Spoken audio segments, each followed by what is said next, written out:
ಈಗ 12 ವರ್ಷ ಆಗಿದೆ ಇವತ್ತಿನ ದಿನ ಸರ್ಕಾರ ಬಂದು ಇವತ್ತಿಗೂ ಒಂದು ಪ್ರೆಸ್ ಮೀಟ್ ಮಾಡಿಲ್ಲ.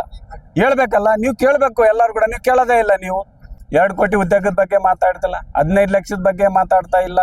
ಇವತ್ತು ದೇಶದ ಸಾಲ 205 ಲಕ್ಷ ಕೋಟಿ, ಅದ್ರ ಬಗ್ಗೆ ಮಾತಾಡ್ತಾ ಇಲ್ಲ. ಅಚ್ಚೇ ದಿನ ಬಗ್ಗೆ ಮಾತಾಡ್ತಾ ಇಲ್ಲ.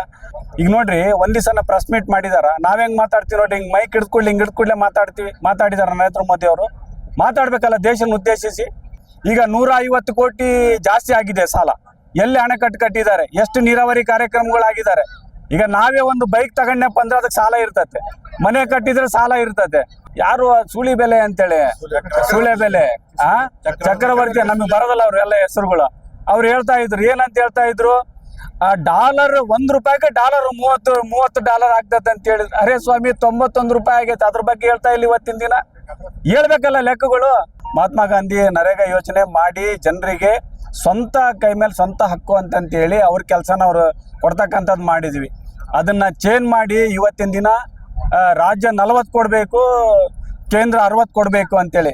ಇವತ್ತು ಆರ್ಥಿಕ ವೈಫಲ್ಯ ಆದಾಗ ಇದನ್ನ ರಾಜ್ಯ ಸರ್ಕಾರಗಳ ತಿಂಬಕ್ ಶುರು ಮಾಡಿದಾವೆ. ಆದ್ರೆ ಅದು ಒಳ್ಳೆ ಸಂಸ್ಕೃತಿ ಅಲ್ಲ. ಕೊಟ್ಟಿದೆ, ಈಗ ಅವರು ಡಿಮ್ಯಾಂಡ್ ಇರೋದು CBI ಕೊಡಬೇಕು ಇಲ್ಲ ಅಥವಾ ಈಗ ಆಲ್ರೆಡಿ CID ಕೊಟ್ಟಿದ್ದಾರೆ. ನಮ್ಮ ರಾಜ್ಯದ ಪೊಲೀಸರು ಸಮರ್ಥರಿದ್ದಾರೆ. ಎಲ್ಲ ಒಂದೇನೆ, ದೇಶ ಒಂದೇನೆ, ರಾಜ್ಯ ಒಂದೇನೆ. ಅದು ಕಮ್ಯುನಿಕೇಷನ್ ಗ್ಯಾಪಿಂದ, ಕಾರ್ಯಾಂಗದಿಂದ ಆಗಿರ್ತಕ್ಕಂಥ ಇದು ಒಂದು ಘಟನೆ. ಇದು ಎಲ್ಲರೂ ಕೂಡ ಇವು ಕೊಟ್ಟಿದ್ದಾರೆ. ಅದು ರಿಪೋರ್ಟ್ ಬಂದ ಮೇಲೆ ಎಲ್ಲರೂ ಸೇರ್ಕೊಂಡು ಮುಂದಿನ ಒಂದು ಅಭಿವೃದ್ಧಿಗೋಸ್ಕರ ನಾವು ಮಾಡೋಣ ಅಂತ ಹೇಳ್ತೀನಿ ಅಷ್ಟೇ. ಡಾಲರ್ ರೇಟು 91 ಆಗಿದೆ. ಗ್ಯಾಸ್ ರೇಟ್ ಕೂಡ ಇನ್ಕ್ರೀಸ್ ಮಾಡ್ಕೊಂತ ಹೊಂಟಾರೆ. ಇವೆಲ್ಲದನ್ನ ಮೋಸದ ಆಟಗಳನ್ನ ಮುಚ್ಚಬೇಕು. ಈಗ 15 ಲಕ್ಷ ರೂಪಾಯಿ ಅಕೌಂಟಿಗೆ ತಂದಾಗ ಅದ್ರ ಬಗ್ಗೆ ಕೇಳಕ್ಕೆ ಶುರು ಮಾಡ್ತಾರೆ, ಅದ್ರ ಬಗ್ಗೆ ಮಾತಾಡ್ತಾ ಇಲ್ಲ. 2 ಕೋಟಿ ಉದ್ಯೋಗ ಕೊಡ್ತೀನಿ ಅಂತ ನಿಮಗೆ ಗೊತ್ತಿರಲಿ. 58 PSUಗಳು ಮುಚ್ಚಿದ ಇವತ್ತಿನ ದಿನ ದೇಶದಲ್ಲಿ. ನಾನು ಇಂಡಸ್ಟ್ರಿ ಸಬ್ ಪಾರ್ಲಿಮೆಂಟ್ ಸ್ಟ್ಯಾಂಡಿಂಗ್ ಕಮಿಟಿ ಮೆಂಬರ್. ನಾನು 212 ಇವತ್ತು ಪ್ರಾಫಿಟ್ನಾಗಿದ್ದಾವೆ. 58 PSUಗಳು ಇವತ್ತಿನ ದಿನ ಲಾಸ್ನಾಗಿದ್ದಾವೆ. 2013ರಿಂದ ಲಾಸ್ನಾಗಿದ್ದಾವೆ. ಹಿಂದಕ್ಕೆಲ್ಲ ಲಾಭದಾಗಿದ್ದು ಅವೆಲ್ಲದು ಕೂಡ. ಇದ್ರಾಗೆಲ್ಲ ಎಷ್ಟು ಜನ ರಿಕ್ರೂಟ್ಮೆಂಟ್ ಆಯಿತು, ಎಷ್ಟು ದೇಶದ ಆರ್ಥಿಕತೆಗೆ ಇದೆಲ್ಲ ಹೊತ್ತು. ಇಂಥವನ್ನೆಲ್ಲ ಈಗ 2 ಕೋಟಿ ಉದ್ಯೋಗದ ಬಗ್ಗೆ ಮಾತಾಡ್ತಿಲ್ಲ, 15 ಲಕ್ಷದ ಬಗ್ಗೆ ಮಾತಾಡ್ತಾ ಇಲ್ಲ. ಇವತ್ತು ದೇಶದ ಸಾಲ 205 ಲಕ್ಷ ಕೋಟಿ, ಅದ್ರ ಬಗ್ಗೆ ಮಾತಾಡ್ತಾ ಇಲ್ಲ. ಅಚ್ಚೇ ದಿನ ಬಗ್ಗೆ ಮಾತಾಡ್ತಾ ಇಲ್ಲ. ಇದನ್ನೆಲ್ಲದನ್ನು ಕೂಡ ಮರೆಮಾಚಕ್ಕೆ. ಈಗ ನೋಡ್ರಿ, ಒಂದ್ ದಿವಸನ ಪ್ರೆಸ್ ಮೀಟ್ ಮಾಡಿದಾರ, ನಾವ್ ಹೆಂಗ್ ಮಾತಾಡ್ತೀವಿ ನೋಡ್ರಿ, ಹಿಂಗ್ ಮೈಕ್ ಹಿಡ್ಕೊಳ್ಳಿ ಮಾತಾಡಿದಾರ ನರೇಂದ್ರ ಮೋದಿ ಅವರು. ಮಾತಾಡ್ಬೇಕಲ್ಲ ದೇಶನ ಉದ್ದೇಶಿಸಿ. ಇವತ್ತಿಗೂ ಬರೀ ಮನ್ ಕಿ ಬಾತ್ ಅಂತಾರೆ. ಕಾಮ್ ಕಿ ಬಾತ್ ಹೇಳ್ಬೇಕಲ್ಲ ಎಲ್ಲದೂ ಕೂಡ. ಎಲ್ಲಿದ್ದಾರೆ ಇವತ್ತಿನ ದಿನ ಕಾಮ್ ಕಿ ಬಾತ್ ಹೇಳಿರೋದು? ಎಷ್ಟು ಜನ ಪ್ರೆಸ್ ಮೀಟ್ ಮಾಡಿದಾರೆ? ಬಂದು ಮಾಡ್ಬೇಕಲ್ಲ ನರೇಂದ್ರ ಮೋದಿ ಅವ್ರ ಪ್ರೆಸ್ ಮೀಟು. ದೇಶದ ಆರ್ಥಿಕತೆ ಎಷ್ಟಿದೆ, ಇಷ್ಟು ಉದ್ಯೋಗ ಕೊಡ್ತಿದ್ದೀನಿ, ಇಷ್ಟೆಲ್ಲ ಹೇಳ್ಬೇಕಲ್ಲ. ಮನಮೋಹನ್ ಸಿಂಗ್ ಅವರಿದ್ದಾಗ ಎಷ್ಟು ಪ್ರೆಸ್ ಮೀಟ್ಗಳು ಮಾಡಿದ್ದಾರೆ. ಇವತ್ತು ಎಲ್ಲ ಪ್ರಧಾನಮಂತ್ರಿಗಳು ಪ್ರೆಸ್ ಮೀಟ್ ಮಾಡಿದ್ರು. ಈಗ 12 ವರ್ಷ ಆಗಿದೆ ಇವತ್ತಿನ ದಿನ ಸರ್ಕಾರ ಬಂದು ಇವತ್ತಿಗೂ ಒಂದು ಪ್ರೆಸ್ ಮೀಟ್ ಮಾಡಿಲ್ಲ. ಹೇಳ್ಬೇಕಲ್ಲ, ನೀವು ಕೇಳಬೇಕು ಎಲ್ಲರೂ ಕೂಡ. ನೀವು ಕೇಳೋದೇ ಇಲ್ಲ. ನೀವು ದೇಶದ ಏನಾಗಿದೆ ಅಂತ ಒಬ್ಬ ಪ್ರಥಮ ಪ್ರಜೆ ಹೇಳ್ಬೇಕು ಏನಾಗಿದೆ. ಈಗ ನಾನು ನೋಡು, ಒಬ್ಬ MP ಪ್ರಥಮ ಪ್ರಜೆ, ನಾನು ಹೇಳ್ತೀನಿ ಇಂಥವೆಲ್ಲ ಕೆಲಸ ಮಾಡಿದ್ವಿ ಅಂತ ಜನರ ಜೊತೆನೆ. ಜನರೇ ನನ್ನ ತಂದೆ ತಾಯಿಗಳು ಇವತ್ತು ಆಶೀರ್ವಾದ ಮಾಡಿ ಅವ್ರ ಜೊತೆಗೆ ಇವತ್ತು ಡಯಾಸ್ ಮೇಲೆ ಶೇರ್ ಮಾಡ್ಕೊಂಡು ಕಾರ್ಯಕ್ರಮಗಳು ಮಾಡ್ತಾ ಇದ್ದೀವಿ. ಹಂಗೆ ಮಾಡ್ಬೇಕಲ್ಲ ಇವತ್ತಿನ ದಿನ. ಯಾಕೆ ಸರ್ ಮುಂದೆ ಬರಂಗಿಲ್ಲ? ಮೇಡಮ್ ಮುಂದೆ ಯಾಕೆ ಬರಲ್ಲ? ಕೇಳ್ಬೇಕು ನೀವು ಅದನ್ನ. ಯಾಕೆ ಇವತ್ತಿಗೂ ಮಾಧ್ಯಮದ ಮುಂದೆ ಯಾಕಲ್ಲ? ದೇಶದ ಸಾಲ ಆಯ್ತು, ಎಷ್ಟು ಅಣೆಕಟ್ಟುಗಳು ಕಟ್ಟಿದ್ದಾರೆ, ಎಷ್ಟ್ರ ಬಗ್ಗೆ ಅದ್ರ ಬಗ್ಗೆ ಲೆಕ್ಕ ಹೇಳ್ಬೇಕಲ್ಲ ಎಲ್ಲದೂ ಕೂಡ. ನಾನು ಹೇಳ್ದೆ 5 ಕೋಟಿ ನೋಡಪ್ಪ ಲೆಕ್ಕ ಹೇಳ್ತೀನಿ ನಿಮ್ಮ ಎದುರಿಗೆ ಅಂತೇಳಿ. ಏನೇನು ಗ್ರಾಂಟ್ಗಳು ತಂದು ಇವತ್ತು ನೋಡ್ರಿ, ಇವತ್ತು 78 ಲಕ್ಷದ ಲೆಕ್ಕ ಹೇಳಿದ್ವಿ, ಯಾರ್ಯಾರಿಗೆ ಏನೇನು ಕೊಟ್ಟಿದೀವಿ ಅಂತ ಲೆಕ್ಕ ಹೇಳ್ಬೇಕಲ್ಲ. ಈಗ 54 ಲಕ್ಷ ಕೋಟಿ ಸಾಲ ಇತ್ತು 2014ರಾಗೆ. ಈಗ 150 ಕೋಟಿ ಜಾಸ್ತಿ ಆಗಿದೆ ಸಾಲ.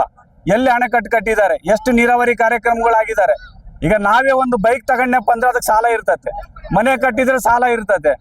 ಹಂಗೆ ಇವತ್ತು 150 ಲಕ್ಷ ಕೋಟಿ ಸಾಲ ಆಗಿದೆ. ಎಲ್ಲಿ ಅಣೆಕಟ್ಟು ಕಟ್ಟಿದ್ದಾರೆ, ಎಲ್ಲಿ ಇಂಡಸ್ಟ್ರಿ ಕಟ್ಟಿದ್ದಾರೆ, ಎಲ್ಲಿ ಲೆಕ್ಕ ಹೇಳ್ಬೇಕಲ್ಲ ಅದ್ರ ಬಗ್ಗೆ. ಇವತ್ತು ಅವ್ರು ಹೇಳ್ತಾ ಇದ್ರು ಮೊದ್ಲೆಲ್ಲ ಯಾರು ಸುಳಿ ಬೆಲೆ ಅಂತೇಳಿ, ಸುಳೆ ಬೆಲೆ ಚಕ್ರವರ್ತಿ, ನಮಗೆ ಬರೋದಲ್ಲ ಅವ್ರು ಎಲ್ಲ ಹೆಸರುಗಳು. ಅವ್ರು ಹೇಳ್ತಾ ಇದ್ರು, ಏನಂತ ಹೇಳ್ತಾ ಇದ್ರು, ಡಾಲರ್ $1 ಡಾಲರ್ $30 ಆಗ್ತದೆ ಅಂತ ಹೇಳಿದ್ರು. ಅರೇ ಸ್ವಾಮಿ, 91 ರೂಪಾಯಿ ಆಗೈತೆ. ಅದ್ರ ಬಗ್ಗೆ ಹೇಳ್ತಾ ಇಲ್ಲ ಇವತ್ತಿನ ದಿನ. ಹೇಳ್ಬೇಕಲ್ಲ ಲೆಕ್ಕಗಳು. ಆಮೇಲೆ 2013 ಕೆಳಗೆ ಹೇಳಿದ್ರು $30 ಡಾಲರ್ ತರ್ತೀವಿ ಅಂತ ಹೇಳಿದ್ರು. $300 ಗ್ಯಾಸ್ ಕೊಡ್ತೀವಿ ಅಂದ್ರೆ ಇವತ್ತು ಕತೆ ಏನಾಗೈತೆ? ಮೊನ್ನೆ ಕೂಡ ಕಮರ್ಷಿಯಲ್ದು ಇದೆಲ್ಲದನ್ನು ಮುಚ್ಚಾಕಕ್ಕೆ ಇದನ್ನೆಲ್ಲದು ಕೂಡ ಒಳ್ಳೆ ಕಾರ್ಯಕ್ರಮ ಇತ್ತು, ನರೇಗಾ ಕಾರ್ಯಕ್ರಮ. ಇವತ್ತು ಗಾಂಧಿ, ನಾನು ಮುಗಿಸ್ತೀನಿ ಕೇಳಪ್ಪ, ನಾನು ನಡುಕ್ ಬರ್ಬೇಡ. ಈಗ ಸ್ವಾತಂತ್ರ್ಯಕ್ಕೋಸ್ಕರ ಇವತ್ತು ನಮ್ಮ ರಾಷ್ಟ್ರಪಿತನ ಹೆಸರು ಹೇಳ್ಕೊಂಡು ಅವ್ರ ಆಶೀರ್ವಾದ ಇರಲಿ ನಮ್ಮ ದೇಶಕ್ಕೆ ಅಂತೇಳಿ UPA ಗೌರ್ಮೆಂಟ್ ಇದ್ದಾಗ 2005ರಲ್ಲಿ ಇವತ್ತು ಮಹಾತ್ಮ ಗಾಂಧಿ ನರೇಗಾ ಯೋಜನೆ ಮಾಡಿ ಜನರಿಗೆ ಸ್ವಂತ ಕೈ ಮೇಲೆ ಸ್ವಂತ ಹಕ್ಕು ಅಂತಂತೇಳಿ ಅವ್ರ ಕೆಲಸನ ಅವರು ಕೊಡ್ತಕ್ಕಂಥದ್ದು ಮಾಡಿದ್ವಿ. ಅದನ್ನು ಚೇಂಜ್ ಮಾಡಿ ಇವತ್ತಿನ ದಿನ ರಾಜ್ಯ 40 ಕೊಡಬೇಕು, ಕೇಂದ್ರ 60 ಕೊಡಬೇಕು ಅಂತೇಳಿ. ಈ ಥರ ನಂದು ಒಂದು ಹೇಳೋದು, ಅದೇನೋ ಹೇಳ್ತಿತ್ತಂತೆ ತನ್ನ ಹೊಟ್ಟೆ ಹಸ್ದಾಗ ಮೀನ್ನ ತನ್ನ ಮಗನ ಕೂಡ ತಿಂದ್ಬಿಡ್ತತೆ ಅಂತೇಳಿ.